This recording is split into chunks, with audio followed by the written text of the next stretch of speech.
요즘에 우리 암 환자분들이 이 암을 굶겨 죽이는 대사 치료, 케톤 시기를 참 많이 하고 계세요. 또 기생충 약이 암을 억제할 수 있는 힘이 있다 해가지고서 뭐 펜벤다졸, 알벤다졸, 메벤다졸 이런 약들을 상당히 많이 먹고 있거든요. 이때 우리가 나오는 것 중에 하나가 이게 콜레스테롤이 등장을 하고 또 이 콜레스테롤을 억제하는 이런 스타틴 계열의 약물이 상당히 이슈로 나오고 있어서 우리 이 콜레스테롤이 우리 암에 어떻게 작용을 하는가, 그 다음에 스타틴이 어떤 역할을 하는가를 좀 설명을 드리고자 합니다. 우리가 콜레스테롤은 우리 여러분들이 콜레스테롤이 높으면 안 좋다. 우리가 보통 고지혈증 그렇죠.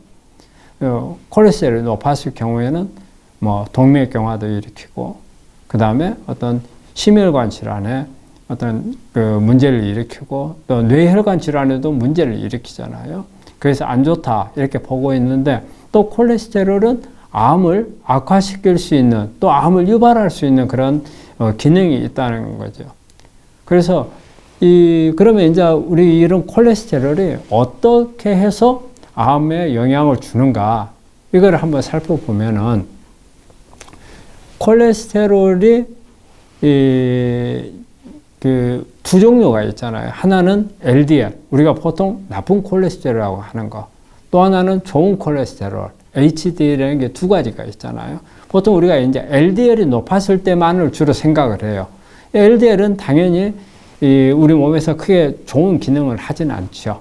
그러면 LDL이 특히 산화됐을 때 이 LDL은 세포막에서도 염증을 일으키고 그 다음에 세포 내에서도 NF-카포비라는 염증성 물질을 유발을 시켜요. 그러면 이 NF-카포비가 암을 유발하는 신호를 보내기도 하고 또 기존에 암이 있는 암 환자들의 암세포에서는 악화, 좀 더 악성인 암을 유도하도록 하는 그런 신호를 보내는 게 이 NF-카포비거든요.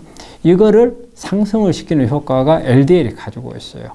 자, 그러면 이제 HDL을 한번 볼까요? 그럼 HDL은 우리가 좋은 콜레스테롤이니까 좋은 역할을 하는가? 이 암의 역할에 있어서는 HDL이 그렇지는 않아요.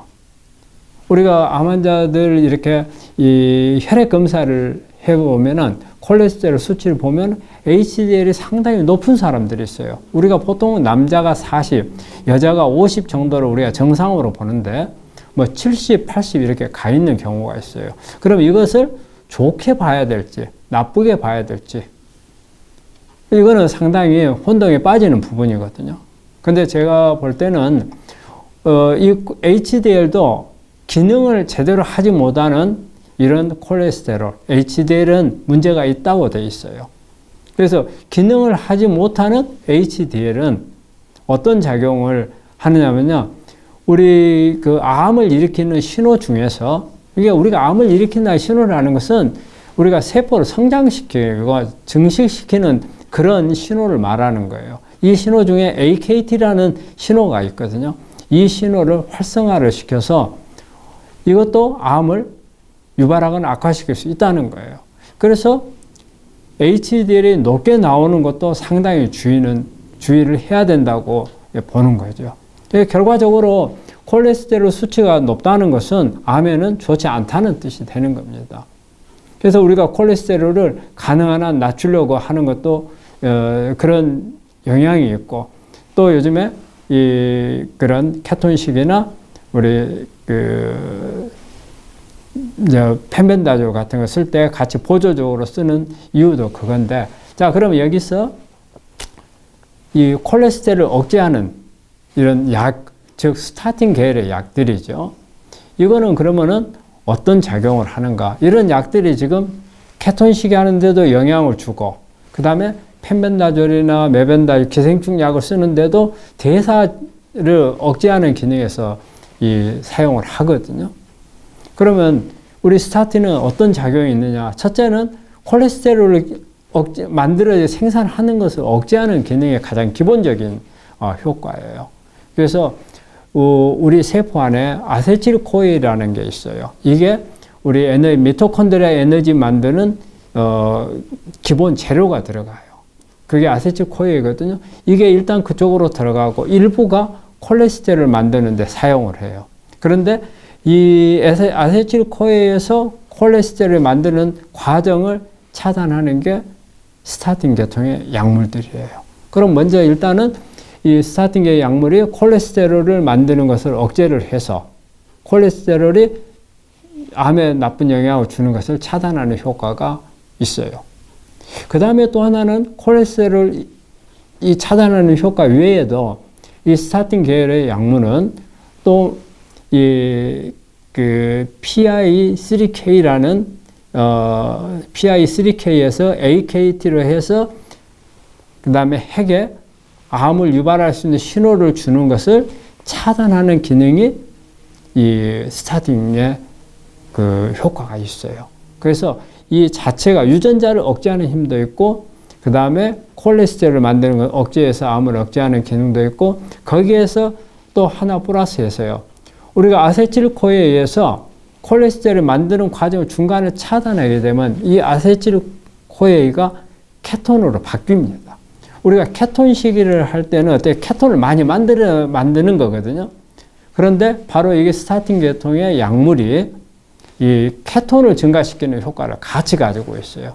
그래서 스타틴 계통의 약물은 암을 억제하는 여러 가지 기능을 가지고 있다는 거예요. 콜레스테롤도 만들지 못하도록 막아주고 또 하나는 이 유전자를 억제해서 효과를 보는 것도 있고 그 다음에 케톤을 늘려가지고 케톤 시기의 효과를 늘려주는 자 이런 부분들이 있어요. 자 그렇다면 여기서 이제 몇 가지 유의해야 될 부분이 있어요. 스타틴 계통의 이제 약물을 사용을 할 때 콜레스테롤을 만드는 것을 억제한다 했잖아요.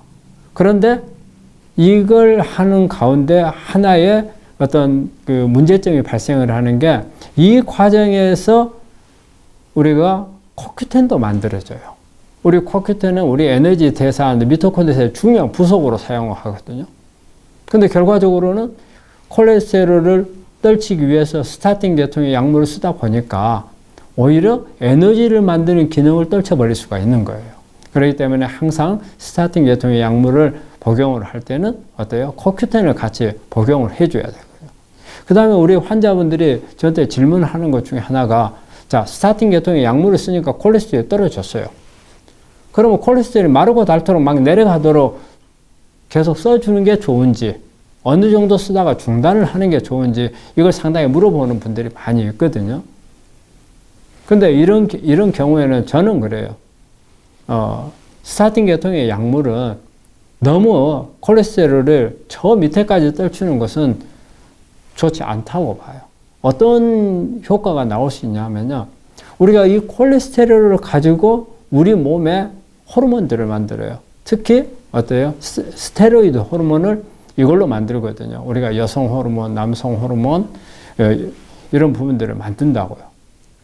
그런데 너무 콜레스테롤 수치를 낮춰버리면은 이런 부분들까지 우리가 생리적으로 필요한 각성 호르몬, 코티솔 이런 부분들도 떨쳐버리고 여성 호르몬도 떨쳐버리고 남성 호르몬도 떨쳐버리고 그러면 생리적 리듬까지도 깰 수 있는 거예요. 그렇기 때문에 너무 낮추는 것은 좋은 게 아니라고 봐요. 적정한 선. 우리가 보통은 우리가 콜레스테롤 수치를 220 정도 보는데 또 어떤 분들은 240으로 보는 분들도 있어요. 그런데 우리가 150 이하로 내려가는 것은 그렇게 바람직하지 못하다고 저는 생각을 해요. 그래서 우리 케톤식이 하는 분들이나 이렇게 어떤 다른 지금 펜벤다조를 사용할 때 보충으로 사용하는 분들이 있다면 콜레스테롤을 너무 낮아질 때까지 스타틴 계통의 약물을 그러니까 과하게 쓰는 것은 좀 주의를 하셔야 된다고 생각을 해요. 이런 스타틴 계통의 약물이 암 치료에 도움을 준다는 것은 맞아요. 단지 주의할 점, 코큐텐 문제. 그 다음에 너무 떨어뜨렸을 때 생리의 리듬을 깰 수 있다는 이런 부분만 주의를 하시고 복용을 하신다면은, 치료하는데 도움이 될 수 있는 그런, 약물이라고 생각을 합니다.